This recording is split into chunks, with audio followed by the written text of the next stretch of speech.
23শে জানুয়ারি অনেকগুলো cinema release আছে, অনেক জায়গাকার অনেক সিনেমা রিলিজ আছে, কিন্তু বাংলায় কিন্তু টলিউড ইন্ডাস্ট্রির জ্যেষ্ঠ পুত্র আসছেন প্রসেনজিৎ চ্যাটার্জি বিজয়নগরের হিরে নিয়ে।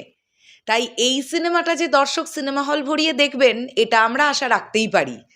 কাকাবাবুর ক্যারেক্টারে বুম্বাদা অসাধারণ এবং বাঙালি দর্শক বুম্বাদাকে বারবার এই কাকাবাবুর চরিত্রে দেখতে পছন্দ করে, সেটা বাঙালি দর্শক বারবারই বুঝিয়ে দিয়েছে। বিজয়নগরের হীরের একটি নতুন গান এসেছে, যাত্রা শুভ হোক। গানটা নিয়ে একটুখানি কথা বলি। গানটা না দারুণ লেগেছে, দুর্দান্ত একটা ফ্রেশ গান।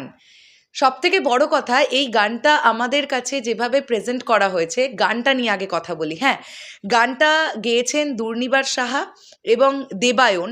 ডেফিনেটলি দেবায়নের সারনেমটা আমাদের বলতে হবে। দুর্নিবার এবং দেবায়ন এই গানটা গেয়েছেন, দুর্নিবার সাহা এবং দেবায়ন ব্যানার্জি। আর এই গানটার মিউজিক এবং ডিজাইনার হিসেবে ছিলেন ইন্দ্রদীপ দাশগুপ্ত। আর এই গানটার লিরিক্স লিখেছেন প্রসেন। বেশ ভালো গানটা, এত ফ্রেশ একটা গান না। স্পেশালি যেটা হুক পয়েন্টটা, যাত্রা শুভ হোক জায়গাটা যখন আসছে, মানে ভিজুয়ালাইজেশনের সঙ্গে গানটা এত মিলে মিশে যাচ্ছে, দারুণ লেগেছে। গানটার ভিডিওগ্রাফি নিয়ে যদি কথা বলি, গানটা অর্ধেকটা লিরিক্যাল ভিডিও, অর্ধেকটা আমাদেরকে ভিডিও দেখাচ্ছে। মানে ছোট ছোট ছোট ছোট অংশ যেমন আমরা ভিজুয়াল দেখতে পাচ্ছি, কিছু দৃশ্য ছোট ছোট, ঠিক তেমনই কিছু কিছু জায়গায় প্রসেনজিৎ চ্যাটার্জির জায়গাগুলোকে থমকে দিয়ে সেটাকে কার্টুনের মতন করে লিরিক্যাল ওই কথাগুলো উঠছে। খুব অন্য রকমের প্রেজেন্টেশন, বেশ ভালো লেগেছে। এবং এই গানটার মধ্যে আমরা যে লোকেশনগুলো দেখতে পেলাম, সাউথ ইন্ডিয়ান লোকেশন আমরা বুঝতে পারলাম। হাম্পি বলে শহরটাকে এখানে এক্সপ্লোর করা হচ্ছে, কেননা গল্পটা ওই শহরকে কেন্দ্র করেই। গল্পটা নিয়ে এক্স্যাক্টলি আরও বেশি কথা বলবো, ট্রেলার আসুক, সিনেমা দেখবো তারপরে।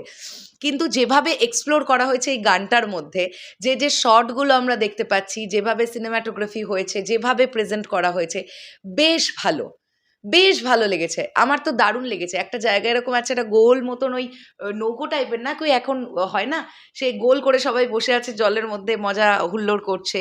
কাকাবাবু যেভাবে আসছেন, তার যে ক্যারেক্টারটার মধ্যে ওই যে গুরু গাম্ভীর্যতা যেটা তিনি হোল্ড করেন, বুম্বাদা ছাড়া এই ক্যারেক্টার অসম্ভব ভাই।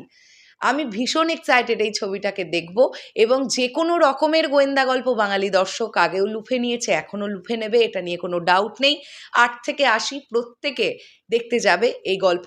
চন্দ্রাশিস রায়ের ডিরেকশন দেখার জন্যও আমি খুব এক্সাইটেড হয়ে থাকলাম, কেননা এর আগে কাকাবাবুগুলো কার দখলে ছিল আমরা জানি, সৃজিত মুখার্জি। তো তারপরে চন্দ্রাশিস রায় কীভাবে ডিরেকশন দিচ্ছেন, কিভাবে পুরো ব্যাপারটা হয়েছে, এটা দেখার জন্য আমি খুব এক্সাইটেড হয়ে থাকলাম। তো যাত্রা শুভ হোক গানটা আপনারা অবশ্যই চাইলে একবার শুনে নিতে পারেন, SBF এর ইউটিউব চ্যানেলে চলে এসেছে। আপনারা যারা কাকাবাবুর জন্য ওয়েট করে আছেন, কেউ ভুলবেন না, তারিখটা 23শে জানুয়ারি বড় পর্দায় রিলিজ করছে বিজয়নগরের হিরে। সো আশা করছি দারুণ কিছু একটা পেতে যাচ্ছি আমরা আবারও। শেষ করলাম ভিডিওটা, আসছি আবার খুব শিগগিরই নতুন কোনো ভিডিও নিয়ে। তাহলে এখনের জন্যে টাটা।